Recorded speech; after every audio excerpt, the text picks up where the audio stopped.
넥스트 스마트폰 XR 생태계를 선점할 기업은 네, 오늘 정말 어울리는 그런 주제가 아닐까 싶습니다. 사실 시장에서도 오늘 상당한 반응이 좀 나오고 있는 그런 부분이기도 했었고요. 그리고 간밤에 또 소식이 하나 있었죠. 이 애플이 MR 기기를 공개하지 않을까 요 기대감이 시장 속에 있었는데 메타가 조금 더 빨랐습니다. 네. 일단 경쟁의식을 좀 느꼈는 모양인지 이번에 퀘스트 3라는 MR 헤드셋을 또 공개를 하게 됐는데요. 상당히 해상도랑 디스플레이도 개선이 됐다고 하고 디자인적인 측면 저는 평가를 할 수가 없겠지만 나쁘지 않은 것 같아요. 시장의 반응이 조금 더 궁금해집니다. 이렇게 좀 여러 가지 기기들 XR 기기도 있고요. MR 기기도 있고요. 여러 가지 기기들이 좀 나오고 있는데 일단 오늘의 주제니까요. XR 기기부터 좀 파헤쳐 볼게요. AR, VR 다들 그래도 어느 정도는 익숙하실 것 같은데 XR은 뭘까요? 네, AR, VR, MR에 대한 개념을 먼저 좀 짚고 넘어가면 좋을 것 같은데요. 네. AR은 다들 아시는 것처럼 증강현실을 의미합니다. 우리가 AR 안경을 딱 쓰게 되면 지금 실제하는 세상이랑 가상현상이랑 이렇게 합상을 해가지고 원래 존재하는 세상처럼 느끼게 하는 건데요. 네. 대표적인 예라고 할 수 있는 게 아무래도 포켓몬고를 대표적인 AR이라고 볼 수 있겠습니다. 그리고 VR은 아예 가상현실을 의미하고 있는데요. 그래서 AR이랑은 다르게 VR 헤드셋을 착용을 하면 아예 새로운 가상세계를 우리가 접할 수 있도록 하는 기술이라고 볼 수 있습니다. 네. 여기에 MR은 AR이랑 VR이랑 이제 합친 거라고 볼 수 있는데요. 현실 세계랑 가상 세계를 동시에 보고 상호작용을 할 수가 있습니다. 그리고 오늘의 주제인 XR 같은 경우에는 AR이랑 MR이랑 VR을 모두 합친 기술인데요. 현실 세계랑 가상 세계를 결합하고 새로운 경험을 제공하면서 조금 더 세계관이 확장이 됐다 이렇게 생각해 주시면 되겠습니다. 어떻게 보면 끝판왕이 XR이 아닐까 이런 생각이 좀 드는 것 같은데 넥스트 스마트폰으로 또 XR 기기들이 많이 꼽히고 있는 것 같습니다. 최근에 좀 XR 기기 시장이나 분위기 좀 봐주세요. 이제 퀄컴의 CEO가 이렇게 얘기를 했어요. 우리가 처음에 컴퓨터가 생기고 그다음에 개인용 컴퓨터가 조금 더 보편화되고 네. 스마트폰이 좀 상용화된 것처럼 이제 그 다음 단계는 스마트 글라스를 언급을 하고 있고요. 향후 10년 이내로 스마트 글라스가 이제 넥스트 스마트폰이 될 것이다 이렇게 전망을 하고 있습니다.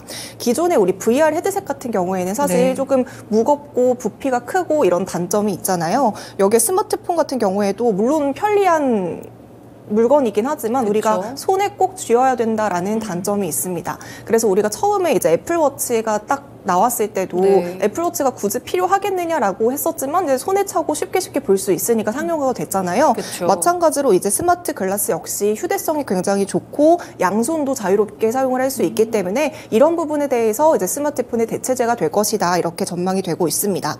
더불어서 지금 스마트폰을 사람들이 한 번 사면 그 교체 수요가 점점 늦춰지고 있잖아요. 한 번 사면 1, 2년, 3년까지 쓰시는 분들이 많기 때문에 이런 부분에 있어서 스마트폰에 대한 출하량도 둔화가 되고 있어요. 그래서 빅테크 기업들이 새로운 디바이스를 창출해서 새로운 수요를 만들어내는 것도 이제 빅테크 기업들의 과제라고 볼 수가 있는데요. 그래서 지금 XR 기기들도 계속 만들어내는 상황입니다. 하지만 XR이 아직까지는 초기 시장 단계고요. 네. 물론 지금 당장 상용화되고 수요가 폭발한다 이런 부분은 아니지만 시장이 빠르게 커지고 있다라는 것은 확실한 부분이고요. 지금 XR 시장이 한 1,100만 대 수준이지만 2025년에는 1억 500만 대 수준까지 커질 것이다. 이렇게 시장에서 예상하고 있습니다. 진짜 우리가 영화에서만 보던 이렇게 글라스를 딱 끼고 막 누르면은 되고 이런 시장이 이제 네. 커지지 않을까 이렇게 기대감이 있는데 사실 오늘 메타가 출시하기 전에 이미 애플 때문에 MR 기기 시장이 들썩들썩했던 것 같아요. 지금 중심은 또 앞으로 애플이 어떤 걸 발표하게 될지 여기로 쏠리는 것 같은데 애플 MR 기기도 내놓는다고 하죠. 네, 6월 5일부터 9일까지 이제 세계 개발자 컨퍼런스가 열려요. 여기서 이제 애플이 처음으로 MR 헤드셋을 공개할 것이다라고 전망이 되고 있는데요. 이 헤드셋을 개발하려고 애플에서는 개발자 1,000명이 투입이 됐다고 하고요. 네. 이 MR 헤드셋을 개발하는 데만 지금 한 7년 이상이 소요가 됐다라고 하니까 시장에서는 얼마나 어마어마한 MR 헤드셋이 나올까 굉장히 기대를 하고 있는 상황입니다. 네. 만약에 이번에 진짜 실제로 MR 헤드셋이 딱 공개가 된다고 한다면 지금 2014년에 애플워치가 처음으로 출시가 되고 거의 한 10년 만에 새로운 디바이스, 하드웨어 제품을 출시를 하는 것이 되는 거고요. 이를 기점으로 XR 시장이 조금 더 전방위적으로 확대가 되지 않겠느냐 이렇게 시장에서는 예상이 되고 있습니다. 가격을 예측을 하고 있더라고요. 그래서 지금 애플이 이번에 출시한 MR 헤드셋 같은 경우에는 400만 원대로 예측이 되고 있고요. 사실 400만 원 되게 비싸잖아요. 있었잖아요. 그쵸. 그래서 이제 우리한테 사용하기보다는 뭐 콘텐츠 제작자나 개발자 위주로 이제 처음에는 판매가 될 예정이고요. 하지만 이제 또 애플의 장점이라고 꼽힐 수 있는 것 중에 하나가 기기 간의 연동이 굉장히 잘 된다라는 그쵸. 점이 네. 장점이잖아요. 그렇기 때문에 애플이 이제 자체 생태계를 좀 기반으로 XR 시장에서도 빠르게 점유율을 확대할 것이다. 이렇게 전망이 되고 있습니다. 그래서 삼성전자가 사실 가장 또 견제를 하고 있는 기업 중에 하나가 애플이라고 볼 수 있죠. 네, 애플이 아무래도 이제 아이폰도 갖고 있고 맥북도 있고 하다 보니까 그런 것들이 모두 연동이 돼서 또 XR이나 MR 기기에 들어가게 된다면 상당히 좀 경쟁력이 있겠다. 아무래도 이제 메타보다는 가격이 좀 비싼 것 같더라고요. 그럼에도 불구하고 경쟁력이 있을 것으로 좀 보입니다. 그러면 이렇게 애플이 MR 기기 시장에 뛰어들게 되면은 이제 우리 삼성전자가 또 빠질 수가 없겠죠. 아무래도 견제하면서 또 경쟁 제품을 내놓지 않을까요? 근데 이제 삼성전자가 지금 XR 시장에서도 이제 선점을 하기 위해서 노력을 하고 있지만 사실 네. 삼성전자가 한번 이쪽에 사업을 발을 들였다가 철수했던 이력이 있거든요. 네. 그래서 삼성전자가 2014년에 기어 VR이라는 걸 출시를 했지만 그 당시에는 이제 시장에서 기대만큼 수요가 폭발하지가 않았습니다. 그래서 점점 사업의 비중을 줄이다가 2020년에 VR 산업을 아예 철수를 했고요. 또 삼성전자 말고도 구글도 약간 비슷한 아픔을 겪은 바가 있어요. 네. 2016년에 구글도 VR 헤드셋을 출시를 했지만 역시나 시장의 관심을 받지 못하고 2019년에 VR 사업을 철수를 하면서 이제 서비스가 종료가 됐습니다. 그래서 어떻게 보면 지금 삼성전자가 이 VR, XR 시장의 두 번째 도전이다 이렇게 볼 수가 있는데요. 이번에 이제 삼성전자에서는 두 번째 도전이니만큼 아무래도 XR 시장을 좀 선점하기 위해서 굉장히 많이 노력을 하고 있거든요. 네. 그 중에 하나가 삼성전자가 이번에 퀄컴이랑 구글이랑 아예 동맹을 맺었습니다. 이 세 기업이 만난 건데요. XR 기술 개발을 좀 협업해가지고 아예 네. 애플에 대항하겠다 이렇게 좀 해석을 할 수가 있겠습니다. 이렇게 이번에 삼전이랑 구글이랑 퀄컴이 협업을 하게 되면서 이 세 기업들이 각자 자기가 잘하는 분야들이 있잖아요. 그래서 삼성전자 같은 경우에는 디바이스를 개발하고 또 구글은 소프트웨어, 퀄컴은 부품 개발을 맡게 되면서 협력을 이어나갈 예정입니다. 네, 이렇게 많은 기업들이 좀 뛰어들고 있다고 하니까 이제 시장 자체가 상당히 넓어질 것 같다 이런 생각이 듭니다. 그렇다면 이런 시장 속에서 또 경쟁 관계에서 우승을 하기 위해서는 스펙이나 뭐 기기의 성능이 상당히 좋아야 될 것 같은데요. 네, 아무래도 이제 XR 기가가 좀 상용화가 되기 위해서는 네. 데이터 처리가 또 안정적으로 되느냐, 소프트웨어, 하드웨어 이런 문제들도 필요할 것 같고요. 또 무게도 가벼워야 되고 또 배터리의 발열 이슈도 없어야 되고 네. 배터리 사용 기간도 굉장히 늘어나야 된다. 이런 문제들이 얘기가 있는데요. 그중에서도 XR 기기에서 가장 핵심이 되는 기술이 바로 디스플레이 기술입니다. 네. 그리고 디스플레이 얘기를 좀 자주 하는 것 같은데요. 아무래도 이제 웨어러블 기기이다 보니까 우리가 눈에다 이렇게 딱 착용을 하다 보면 눈에 대한 피로감도 그쵸. 줄어들어야 되고요. 네. 또 이제 가상현실이 정말 실제인 것처럼 몰입감 있는 경험을 제시를 해야 되기 때문에 이런 부분에 있어서 디스플레이 기술이 좀 핵심 기술이라고 꼽히고 있습니다. 지난번에 제가 이제 애플이 자체적으로 부품을 개발하고 있다. 이 부분에 대해서 저희가 또 이슈에 대해서 이야기를 나눈 적이 있었잖아요. 네. 그때 이제 애플이 애플 워치에 대해서 마이크로 LED를 탑재할 계획이다. 이렇게 발표를 했던 바가 있습니다. 이제 마이크로 LED가 아무래도 명암비도 높고 전력 소모도 낮아서 XR 기기에도 굉장히 적합한 디스플레이거든요. 네. 물론 아직까지는 애플이 자체적으로 이런 부품들을 개발을 하는 데 있어서 생산 비용도 높고 수율에 대한 문제도 있지만 이런 부분들이 해결이 되면 애플이 이제 마이크로 LED를 애플 워치를 시작으로 XR 기기까지 확대해 나갈 것이다. 이렇게 예상이 되고 있습니다. 네, 그렇군요. 그럼 애플이 이렇게 준비를 하고 있다면 삼성 측에서는 어떤 준비를 하고 있을까요? 네, 삼성 디스플레이에서 최근에 미국의 디스플레이 기업인 이매진을 인수했다 이렇게 발표를 한 바가 있었거든요. 네. 이제 이매진 같은 경우에는 글로벌 최고 수준의 올레도스 기술을 보유하고 있습니다. 이 올레도스 기술이 도대체 어떤 기술이냐? XR 기기를 제작할 때 사용되는 마이크로 디스플레이라고 생각을 해주시면 될 것 같은데요. 이 올레도스는 크기도 작고 또 해상도도 굉장히 높습니다. 여기에 시야각도 넓고 또 응답 속도도 빠르기 때문에 XR 기기에 굉장히 적합한 디스플레이다 이렇게 평가를 받고 있거든요. 그래서 이번에 이제 삼성 디스플레이가 이매진을 인수를 하면서 디스플레이를 패널을 만들겠죠. 그러면 네. 만들었던 디스플레이를 삼성전자에게 공급을 하고 삼성전자는 이 디스플레이를 사용해가지고 기존에 퀄컴이랑 구글이랑 협업을 했던 것만큼 이런 방식으로 XR 기기를 만드는데 시너지를 낼 전망입니다.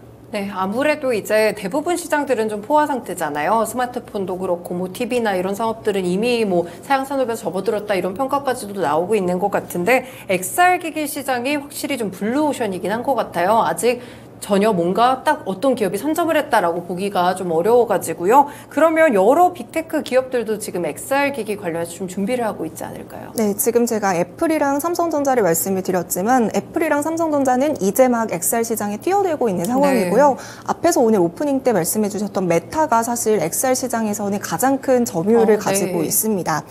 이제 오큘러스라는 기업이 있어요. 오큘러스가 MR 기술 그 VR 쪽에서 전문 기술을 탑재하고 있는 회사거든요. 근데 이 오큘러스를 2014년에 메타가 인수를 하면서 메타의 XR 시장 점유율이 기존에는 한 30% 수준이었는데 네. 이 오큘러스를 인수하면서 80%까지 점유율이 네. 늘어났습니다. 그러면서 지금 메타가 XR 시장을 약간 주도하고 있다 이렇게 생각을 해주시면 될 것 같은데요. 메타에는 지금 오큘러스 퀘스트 시리즈라는 게 있어요. 네. 말씀을 해주셨던 건데요. 이 시리즈가 굉장히 또 가성비 좋은 VR 기기로 유명하거든요. 그래서 전 세계적으로도 굉장히 많은 인기를 끌면서 지금까지 한 1,000만 대 이상이 판매가 되었다라고 합니다. 네. 지금까지 오큘러스 퀘스트 2까지가 나왔었고 사실 퀘스트 3가 하반기 10월쯤에 출시가 될 것이다 이렇게 예상을 하고 있었지만 오늘 메타에서 퀘스트 3 출시를 발표를 했고요. 말씀해 주신 것처럼 지금 이전 퀘스트 2보다 해상도나 디스플레이가 많이 개선이 됐고요. 또 카메라도 한 3개 정도로 탑재가 되면서 여러모로 많이 발전이 됐다라고 합니다.